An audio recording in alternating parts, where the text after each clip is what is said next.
திட்டத்தை இப்பொழுது 125 நாட்களாக உயர்த்தி தந்தவர் நமது பாரத பிரதமர் நரேந்திர மோடி அவர்கள். ஆனால் இவர்கள் ஆட்சிக்கு வருவதற்கு என்ன சொன்னாங்க? 100 நாள் வேலை திட்டத்தை நாங்கள் 150 நாள் வேலை திட்டமாக மாற்றுவோம் என்று சொன்னார். இப்பொழுது வேலை திட்டம் முடக்கப்பட்டிருக்கிறது என்று பொய்யான ஒரு போராட்டத்தை நடத்தி கொண்டிருக்கிறார். எவ்வளவு அக்கிரம் அதில், எவ்வளவு வேதனை அதில்.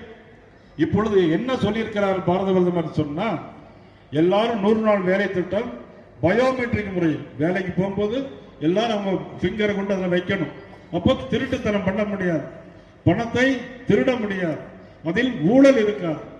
ஊழல் இல்லாமல் 100 நாள் வேலை திட்டத்தை 125 நாளுக்கு உயர்த்தி கொடுத்து எல்லாருக்கும் அவங்க அக்கௌண்ட்ல பணம் போயிடும், எல்லாருக்கும் அவங்க அக்கௌண்ட்ல டைரக்டா போயிடும். இதுல இடைத்தரகர்கள் இந்த பணத்தை எடுக்க முடியாது.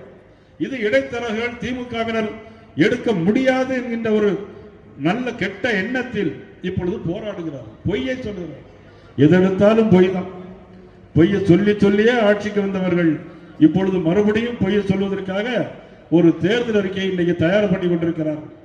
மதிப்புக்குரிய சகோதரி கனிமொழி அவர்கள் நேற்று பத்திரிகையிலே ஒரு செய்தி கொடுத்திருக்கிறார்கள். இனிமேல் கவர்ச்சி திட்டங்கள் எதுவும் இருக்காது என்று. எல்லா கவர்ச்சி திட்டங்களையும் சொல்லியாச்சு, இனி சொல்வதற்கு ஒன்றும் இல்லை. எப்படி செய்ய முடியும்? எல்லா ரேஷன் கடையிலும் தேங்காய் எண்ணெய் கொடுப்போம், இதனால் தேங்காய் விலை கூடும் அப்படின்னு சொன்னார். செஞ்சாங்களா? எல்லா கூட்டுறவு சங்கங்கள் மூலம் சர்க்கரை வெல்லம் எல்லாருக்கும் அனுப்பப்படும் சொன்னார்கள். செய்தார்களா? இல்லை.